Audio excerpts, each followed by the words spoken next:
David, célibataire, avec un enfant, il dispose à 43 ans d'un patrimoine de 300 000 euros.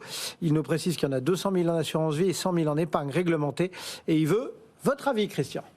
David, pour rebondir sur ce qu'on disait tout à l'heure, on a l'impression qu'il n'a pas d'immobilier. Donc soit c'est parce qu'il est locataire, bon très bien, le conseil du revenu c'est de devenir propriétaire, soit il considère que sa résidence principale c'est pas un placement. Et là, carton.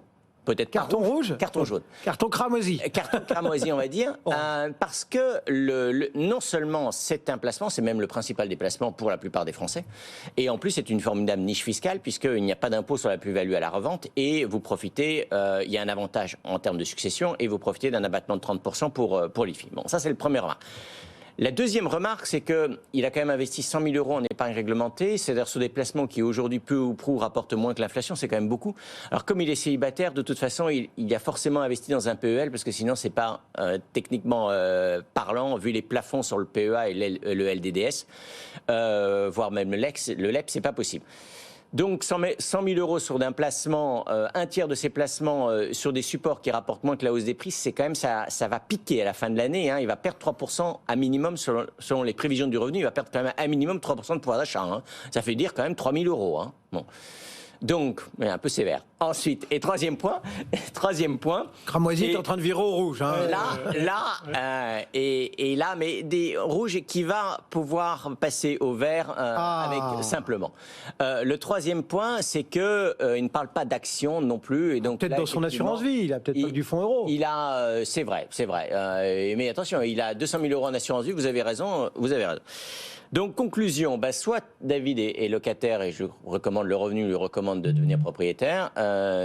Sinon, il y a quand même une enveloppe fiscale qu'il n'a pas et il devrait diversifier alors en bourse, même s'il le fait peut-être via l'assurance vie, quoique en moyenne, en France, 80% de l'assurance vie est investie dans l'assurance vie en euros, donc à capital garanti, donc pas en bourse.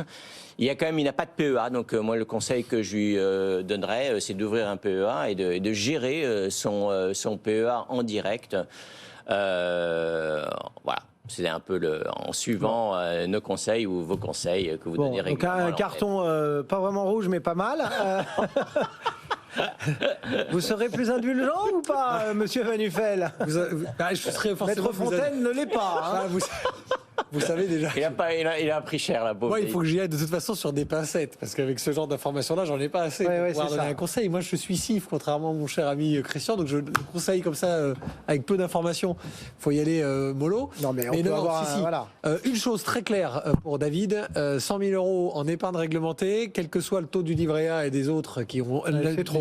C'est trop. On l'a dit, et je le répète à chaque fois. Quelques mois. 4 mois, 4-5 mois selon vos revenus. Mais si vous êtes à moins de 50 000 euros de revenus annuels, 5 mois. Si vous êtes à plus de 50 000 euros de revenus annuels, entre 3 et 4 mois d'épargne de précaution pour changer une roue, changer une chaudière, etc. Là, sinon, ça n'a aucun intérêt.